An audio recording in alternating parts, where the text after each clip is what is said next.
Hello, ni Hagenimana Jean de Dieu. Ngiye kukwereka ukuntu umuntu akora translation kuri iyi app yitwa Prestige Translate. Uhita ukanda, ushobora gukanda hano kuri Translate, cyangwa ugakanda hano kuri Start Translating, byaterwa naho ushaka. Ikindi ugomba kumakinga sure ko ufitemo credits zihagije. Ugomba kumakinga sure ko ufitemo credits zihagije, kuko nushiramo amagambo tugasanga credits zidahagije, ntabwo uri buze gukomeza.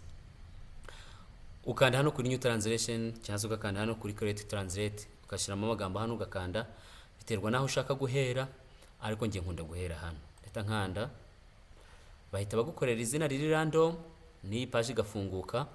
Hanyuma ikindi ugomba kwibuka, ese ngiye kuvana muri rurimi nshira mu ruhi. Ibishoboka no kuvana muri zindi muko ziri hano ushyira mu Kinyarwanda, cyangwa se ugakanda hano kuri swap ahangaha kuri tu fresh tubiri ugahindura ukava mu Kinyarwanda ujyana muri zandimi mu rurimi ushaka. Aha hantu nyine uzahibuka biterwa n'ibyo ushaka. Ushobora kuba ushaka gushyira mu Gifaransa, kuvana mu Kinyarwanda, Portugal, Shinwa, what and what, nyine urakanda. Ibyo ugomba kubyibuka. Cyase ugiye kuvana mu Gifaransa ushyira mu Kinyarwanda. Ubyo hano ugomba kwanza kuhitaho. Niba nyine ari icyongereza ushyira mu Kinyarwanda, ubwo nta kintu uzasabwa gukora. Ikindi urazana amagambo yawe uhita uyashyira hano. Uzana amagambo ugahita uyashyira hano. Reka tuvuge ko mfasha amagambo yose nyashizemo. Nkimara kuyashyiramo,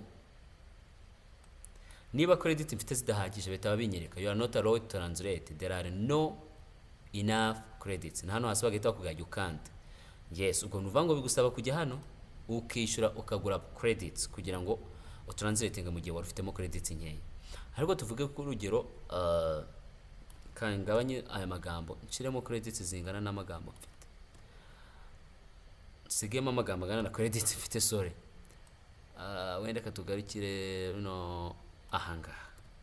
Yes, urabona ko amagambo 45 mu gihe dukena amagambo 33.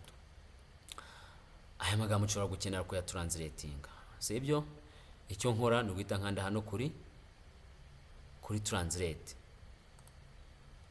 Yes, iyo imaze gukora translation, hano impamvu ivugeze gutya ni ukubera yuko urabona zashize. Ubwo nivangiri kubara amagambo ari hano, kareba nibiri hano yajya ntuzabyiteho, ushobora guhita ukanda nukabikuramo. Ariko translation yawe yakozwe. Ikiba gigomba kurikiraho nkuko hano hasi nabivuze, AI generated translations may not be 100% accurate, please verify. Ugomba kuverifying. Gusa icyo nagusezeranyije nuko context zaba ariyo. Ikindi ibyo mvuga ngo ugomba kuverifyinga no kugira ngo ukosora amagambo amwe namwe, kuko hari amagambo wenda itarendaringa nkuko igomba ko yarendaringa. Wenda dufite amagambo makireka tuyasome twumve. Data wo mu ijuru ntabwo ababaza cyangwa atere agahinda abana b'abantu ku bushake, cyangwa se cyangwa ngo, urumva hano haraburamo ngo urumva haraburamo ngo atere agahinda abana b'abantu ku bushake, afite umugambi we mu ishuheri no mu nkubi y'umuyaga. Kadusome hano ukuntu iri jambo bavuze ngo mu ishuheri no mu nkubi y'umuyaga babyanditse ngo iki. He has his purpose in the whirlwind and the storm. Yes, ntacyo twabihinduraho, mu muriro no mu mwuzure. Yes, in the flood. The Lord permits calamities to come to his people to save them from greater dangers. Uwiteka yemera ko abantu bibagirwaho n'amakuba kugira ngo abarokore ibyago bikomeye kurushaho. Urumva nk'urugero, aya magambo yose uko yakabaye dukosoyemo ijambo rimwe, twongeyemo ngo gusa, ibindi byose byari perfect. Ukora ni ko umuntu akora translation. Ikindi ushobora gukoresha iyi editor nagushyiriye ahangaha kugira ngo ugire ibyo editing, ushobora kuyikoresha. Aka kantu kari kuzo ntimukiteho, ntabwo ari ngombwa ko kaza. So ushobora guhindura font, ushobora gushyira muri roboto, ushobora gushyira muri lato, byaterwa na font ushaka. Ushobora guhindura font size, ushobora gushyiramo 14, 12, byaterwa n'ibyo wowe ushaka. Hanyuma ushobora kugira amagambo bold, nka yose nyagize bold, ushobora kuyagira italic, ushobora kuyacamo imirongo, byaterwa n'ibyo ushaka. The sky is the limit. Ushobora kuyanderlininga, the sky is the limit nkuko bajya babivuga. Ushobora kuya highlightinga. Icyo ndi kukwereka nuko kano kantu gahari kugira ngo ukore kagufashe kweditinga mbere yuko uba wavuga ko inyandiko yawe irangiye. Nibi byose kambikosora. Hanyuma icyo ngusaba, igihe umajije kugira edits ukora nk'uko bisanzwe kuri Microsoft Word cyangwa n'izindi porogaramu mukoresha mwandika, urasevinga. Na hano rero twashize uburyo bwo gusevinga, tukanda hano save, reka saving, yes, text saved.